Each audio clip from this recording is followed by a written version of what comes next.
السلام علیکم. ہمارے چینل بیا اور مالا پر خوش آمدید. اگر آپ ہمارے اس چینل پر پہلی دفعہ آئے ہیں یا آپ نے ابھی تک سبسکرائب نہیں کیا تو بیا اور مالا کو سبسکرائب کرنا اور بیل آئیکن پریس کرنا ہرگز نہ بھولیں. ایئرپورٹ لاؤنج میں 4 گھنٹے کا تھکا دینے والا سفر تھا. اگر وہ نہ ملتی تو یہ وقت میں کیسے گزارتی؟ کینیڈا کے لیے جہاز میں کوئی ٹیکنیکل خرابی ہو گئی تھی. تبھی میں نے زینیا کو دیکھا. اس کا نام زینب سے بگڑ کے زینیا ہو گیا تھا. اس وقت وہ بہت معمولی شکل کی انتہائی دبلی پتلی لڑکی تھی، بے کشش چہرے کی مالک. کیا یہ اس وقت سے ہی ایسی تھی جب میں نے 10 سال پہلے اسے اس آرگنائزیشن میں دیکھا تھا جس میں ہم ساتھ کام کرتے تھے؟ وقت کتنی جلدی گزر گیا. اسے دیکھتے ہی وقت جیسے پیچھے سفر کرنے لگا اور ماضی کے اوراق میں نظروں کے سامنے کھلتے چلے گئے. مجھے یاد آیا ہم ساتھ کھانا کھاتے تھے، ساتھ ہی واپسی میں گھر کے لیے نکلتے تھے. زینب کی بس ہمیشہ میری ویگن کے بعد آتی تھی، اور یہ بات اس نے ہمیشہ مجھے جتائی تھی کہ تمہارے جانے کے بعد ہی میری بس آتی ہے. ایسا کیوں ہوتا ہے میرے ساتھ؟ وہ خود سوال کرتی اور جواب دے دیتی. میں صرف یہی کہتی کہ تمہارے روٹ کی بسیں بہت کم ہیں، اور میرا نام عالیہ ہے. میں نارتھ ناظم آباد میں رہتی تھی، تو میرے علاقے کی بس ہر آدھے گھنٹے میں وہاں سے گزرتی تھی. یوں زندگی کٹھن ترین گزر رہی تھی. وہ اپنے 11 بہن بھائیوں میں سب سے بڑی تھی. ایک بہن 6 دن جی کے مر گئی، ورنہ ہم پورے 12 ہوتے. ایک روز وہ میری زمانی مسکراہٹ پہ خود ہی وضاحت پیش کرنے لگی. وہ بلا کی ادب شناس تھی. کتنے ہی کلاسیکل شعراء اور ادیبوں کو اس نے گھول کے پی رکھا تھا. زینب بظاہر سہمی ہوئی تصویر کی طرح تھی، مگر اس کے اندر ایک شیر بیٹھا تھا جو ضرورت پڑنے پر اپنی للکار سے اپنی دہشت بٹھا لیتا تھا. اس وقت میری اور اس کی شعوری دوستی کی عمر تھی. دن بھر آفس میں پرنٹنگ ہاؤس کے دیدہ زیب ڈیزائنوں پہ کام کرتے کرتے ہم تھک جاتے تو ہم 20 منٹ ایک دوسرے سے ضرور کسی نہ کسی موضوع پہ بات کرتے. اسے گفتگو سے زیادہ بحث میں کمال حاصل تھا. وہ اپنی بات ثابت کرنے کے لیے نہ جانے کہاں کہاں سے ثبوت اور دلیلیں لے آتی، اور میری دلیلیں تو جیسے بودھی ہوتی، میں ہار جاتی. دانستہ طور پہ وہ ادب کی دنیا میں بہت نمایاں ہو چکی تھی.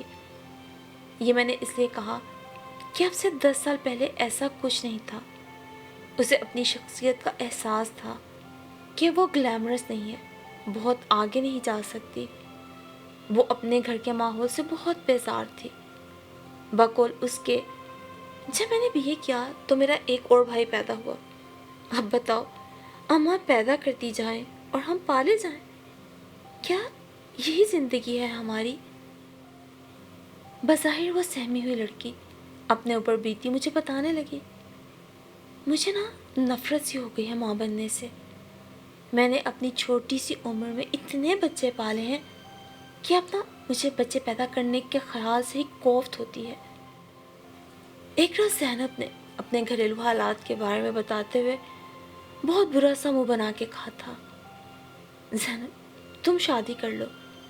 میں نے اس کے مصائب کو دیکھتے ہوئے اپنی طرف سے اسے ان سے نکلنے کا بہترین حل پیش کیا تھا، جبکہ میرا حل سن کے اس کے چہرے پہ تاریک سا سایہ لہرا گیا. وہ خاموش ہو گئی. تو میں نے کہا کہ اس میں کوئی ایسی بات تو نہیں جس سے کہ تمہارا دل دکھ جائے. اس روز مہینے کی تنخواہ ملی تو بہت خوش ہو کے میں نے اسے کہا، سنو زینب، میرے ساتھ اللہ والی مارکیٹ تک جاؤ گی؟ اپنے جواب کو نہ پا کر میں نے اس کی طرف دیکھا. وہ کسی سوچ میں گم تھی. کیا ہوا؟ چپ کیوں ہو؟ آج تو تنخواہ ملی ہے، آج تو تمہیں خوش ہونا چاہیے. چلو گی نا میرے ساتھ؟ مجھے امی اور روزینہ کے لیے سوٹ لینے ہیں. ہاں چلتی ہوں.